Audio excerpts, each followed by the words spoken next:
7월 8일 맥체인 성경 읽기 시간입니다. 오늘 읽으실 말씀은 여호수아 10장, 시편 142편, 143편, 예레미야 4장, 마태복음 18장입니다.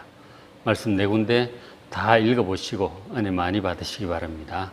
오늘 네 군데 중에 예레미야 4장 말씀 잠깐 소개해 드리겠습니다.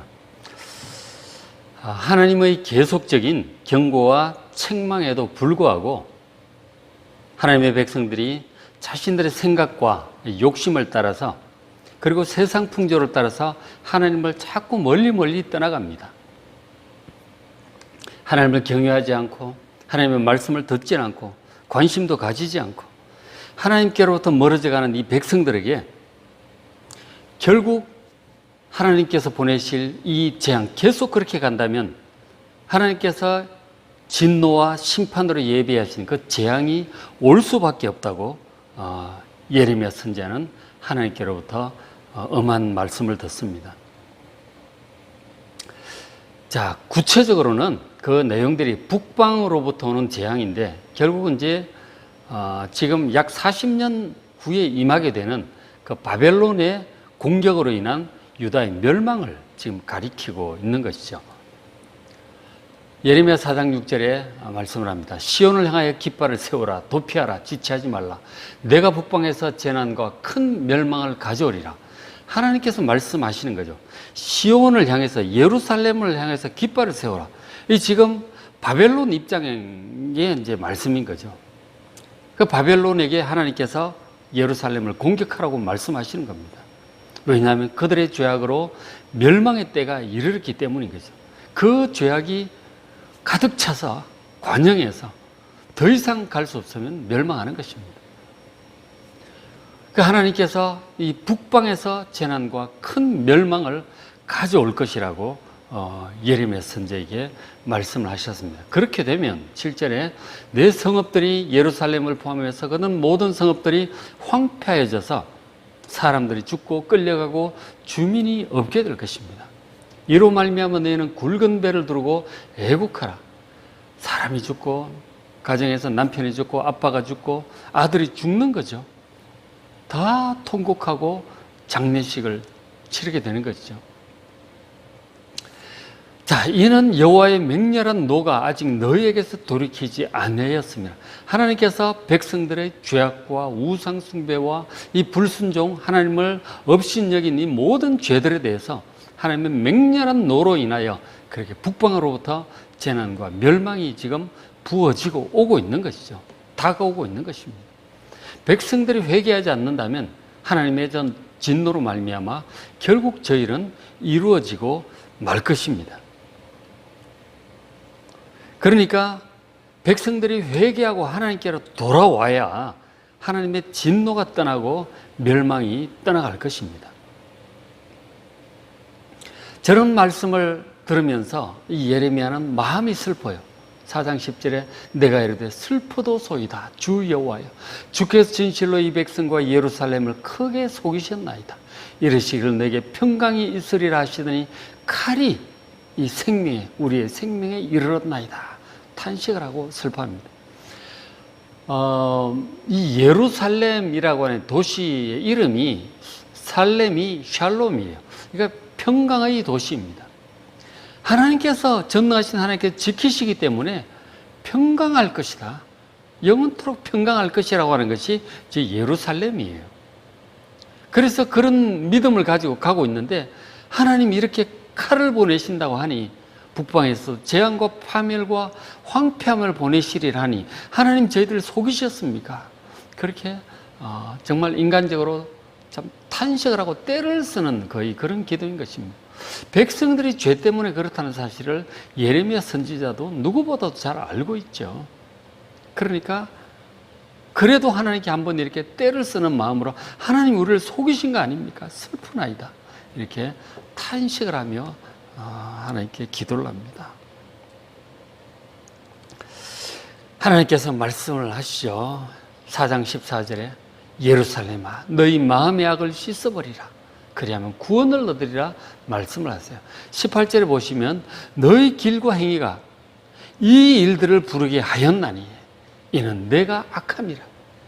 백성들이 우상 숭배와 불순종과 하나님을 버리고 세상을 따라 멀리 떠나가는 이런 모든 잘못된 길, 그런 모든 행위가 이런 북방에서의 재앙을 지금 부르게 한 것이라는 거죠. 하나님은 온 세상을 공의롭게 다스리시는 분이잖아요. 죄악을 심판하실 수밖에 없는 이런 상황이에요. 결국 하나님의 백성들의 이 잘못된 길과 행위가 이런 것들을 부르고 있는 것입니다. 악하기 때문에. 그래서 그 고통이 너희 마음에까지 미치느니라. 고통이 옵니다. 마음의 번민과 두려움과, 결국은 사람들이 죽고 이런 것들을 생각할 때 얼마나 고통스럽습니까? 이런 고통이 오고 있는 것입니다. 백성들의 길과 행위, 악한 길과 행위로 말미암아 그렇게 된 것입니다. 그래서 권면하기를 앞에 14절에 예루살렘아 너희 마음의 악을 씻어버리라. 그렇게 해야 구원을 받을 것이다. 우상을 숭배하고 하나님을 거역하고 패역한, 하나님께 관심을 두지 않고 세상의 귀를 크게 열고 세상 길을 따라가는, 세상 풍조를 따라가는 이러한 것들을 계속 간다면 결국 이는 재앙이 하나님의 진노로 말미암은 심판이 올 수밖에 없다는 것입니다. 그것을 씻어버려야 구원을 얻을 것이다. 언제까지 이 악한 생각이 너희 속에 머물 것인가? 씻어버리라고 하나님께서 말씀하십니다. 그렇게 해야 나라가 이 멸망으로부터 구원을 얻을 것이고 평강을 되찾게 될 것입니다. 참으로 예루살렘다운 예루살렘이 될 것입니다. 평강의 도시가 될 거란 말이에요. 자, 근데 이런 소식을 들으니 예레미야의 마음이 슬프고 아프다. 내 마음이 아프고 내 마음이 답답하여 잠잠할 수가 없다. 왜냐? 나의 심령이 나팔 소리와 전쟁의 경보를 들음이로다. 지금 전쟁의 소식, 이 하나님께로부터 이 말씀을 들으니 회개하지 않으면 이건 돌이킬 수 없는 것입니다. 오고 있단 말이에요. 다가오고 있는 것입니다. 사실 결과적으로 볼 때 한 40년 후에 일어날 일이긴 하지만 예수님께서도 그러셨죠. 그 마지막에 입성하시기 전에 감람산에서 예루살렘 쳐다보면서 이 하나님의 그 권고를 듣지 않고 계속해서 하나님을 대적하고 하나님의 아들까지 죽이려고 하는 그 백성들을 보면 결국은 저런 전쟁의 경보를 예수님 들으시는 거죠. 슬퍼서 우십니다. 예수님께서 예루살렘을 쳐다보면서 지금 예레미야하고 똑같은 마음이에요. 결국 예수님의 그 경고를 듣지 않고 예루살렘 그 대제사장, 서기관, 바리새인 이런 사람들이 계속해서 하나님을 대적하고 결국 하나님의 아들을 죽이죠. 그로 말미암아 40년 후에 거기도 40년 후에 AD 70년에 로마 디도 장군에 의해서 완전히 그냥 초토화되잖아요. 수많은 사람이 죽습니다. 그와 같은 것을 그 심령이 알고 예수님께서 우셨던 것이에요. 예루살렘을 쳐다보면서. 지금 예레미야도 이 백성들이 죄악을 회개하지 않고 계속하여 하나님을 대적하고 우상 숭배하고 말씀을 듣지 않고 거역하고 이렇게 나가니까 결국은 이 하나님께로부터 오는 이 재난의 경보를 자기는 분명히 하는데 백성들은 듣지를 못하는 거죠. 회개하라고 외치지만 사람들은 듣질 않습니다. 결국은 이것이 올 것을 생각하니 슬프고 아프고 마음이 답답하여 견딜 수가 없는 것이죠. 그러면서 하나님께서 또 22절에 말씀하십니다. 내 백성은 나를 알지 못하는 어리석은 자들이다. 하나님의 뜻을 몰라, 마음을 몰라. 나를 알지 못하는 어리석은 자요, 지각이 없는 미련한 자식이라. 뭐가 뭔지를 몰라요. 주제 파악이 안 돼요. 자기 자신들이 지금 무슨 짓을 하고 있는지, 하나님의 진도가 얼마나 쌓이고 있는지, 그로 말미암아 하나님의 심판이, 재앙이 오고 있는지를 알지를 못해요. 그것을 아는 예레미야 선지자는 정말 마음이 아프고 슬프고 답답하여 견딜 수가 없습니다. 하나님께서도 안타깝기 짝이 없습니다. 이 어리석은 자들, 미련한 자식으로 말미암아 하나님께서 안타까워하시는 것입니다. 악을 행하기엔 지각이 있고 참 지혜가 있고 잘하는데 선을 행하기엔 너무너무 무지하다. 하나님도 모르고 하나님 뜻도 모르고 자신의 죄악성도 모르고 다가오고 있는 재앙도 모르는 거예요. 계속 저렇게 가면 멸망일 텐데 어떻게 하느냐고. 참으로 안타깝고 답답한 상황입니다. 그러면서 예레미야 선지자가 또 이런 환상 중에 보는 거죠. 4장 20편 보라, 내가 땅을 본즉 혼돈하고 공허하며 하늘엔 빛이 없다. 여러분 이제 혼돈, 공허, 어두움 어디서 본 것 같지 않습니까? 창세기 1장 1절에 하나님께 창조하여 질서와 생명력이 넘치는 아름다운 세상이 되기 전의 상황이에요. 하나님의 다스림이 임하기 전에 상황이, 그런 상황으로 결국 죄 가운데 빠지면 다시 저렇게 혼돈과 공허와 흑암 속으로 떨어지는 것입니다. 하나님이 없던 때 혼돈과 공허와 흑암에 떨어지지 않도록 이 예레미야가 정말 기도를 하고 있는 것이죠. 근데 백성들이 듣질 않으니 결국은 멸망이 임하게 되고, 그렇게 되면 다시 이 아름다운 이 예루살렘이 다시 혼돈해지고 공허하게 되고 빛이 없게 캄캄하게 될 것입니다. 그리고 26절에 보라, 내가 본즉 좋은 땅이 황무지가 되고, 그 좋은 땅이 황무지가 되고 그 모든 성읍이 여호와 앞에 맹렬한 진노에 무너질 것이다. 그것을 보는 것입니다. 회개하지 않으므로 임하게 될 멸망을 보니 이 예레미야가 얼마나 마음이 안타깝고 답답합니까? 모르면 모르지만 영적으로 지금 알고 있는데 저것을 막으려고 지금 애를 쓰고 있는 예레미야의 마음인 것이죠. 하나님께서도 마찬가지예요. 안타까운 가운데 그들에게 예레미야를 통해서 경고하시는 것입니다. 멸망하지 않도록, 돌이키도록 계속해서 말씀을 하고 있는 것이죠. 저런 내용들이 요한계시록에도 마찬가지인 것이죠. 하나님의 뜻은 사람들이 돌이키기를 원하시는 것입니다. 그런데 돌이키잖아. 7가지 재앙을 내리고 7 대접의 환란, 7인의 환란을 내려도 계속해서 하나님을 대적합니다. 결국은 최후의 멸망이 올 수밖에 없죠. 저런 것들이 성경 도처에 우리가 볼 수가 있게 되는데 유다 말기에도 그러했던 것이죠. 종말의 때가 가까워오면 다 저런 것들이 비슷하게 같은 패턴으로 반복이 되는 것입니다. 우리가 이런 것을 보면서 지혜를 얻어야 되는 것이죠. 과연 저것을 막을 수는 없을까? 예레미야는 막고 싶은 거죠. 백성들이 회개해야 될 텐데. 자, 그런데 하나님께서 백성들의 죄악을 저렇게 바벨론을 불러 심판을 하실 뜻을 가지고 지금 말씀도 하고 계시는데, 그런데 하나님 뜻은 백성들의 죄악을 처단하고 징계해서 멸망시키는 것이 하나님의 최종 뜻이 아니에요. 그렇지는 않습니다.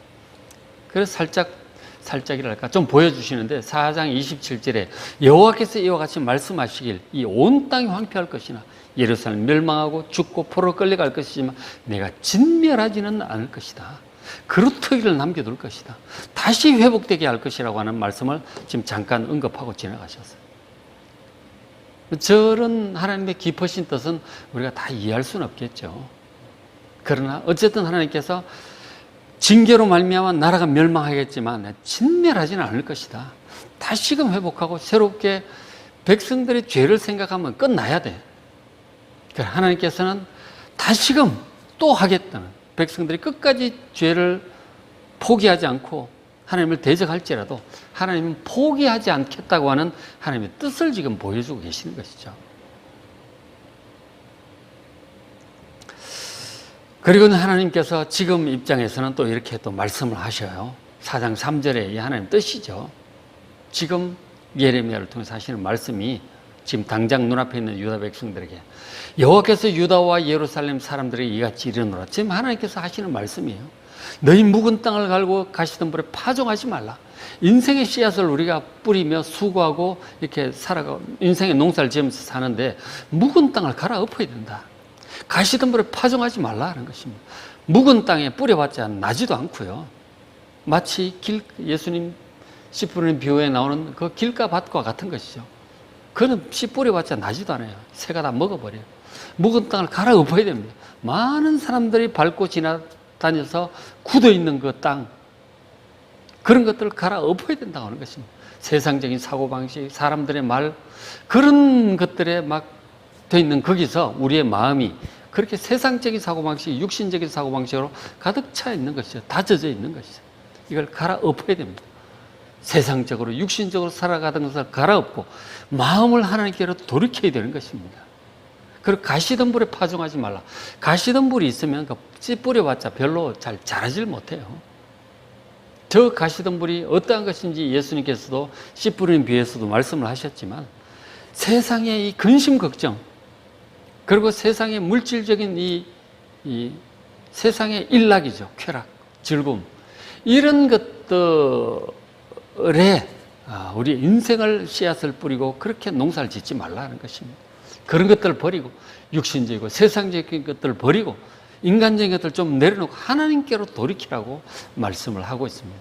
4절에 유다인과 예루살렘 주민들아 너희는 스스로 할례를 행하여 너희 마음 가죽을 베고 나 여호와께 속하라. 하나님의 백성들아 스스로 할례를 행하라. 이 할례라고 하는 것은 남자의 포피를, 성기의 포피를 베는 것이죠. 피부의 일부, 가죽의 일부를 베는 것입니다. 그 형식적으로 그것만 한다고 하나님의 백성이 되는 것이 아니라 정말 필요한 것은 마음의 가죽을 베라는 것입니다.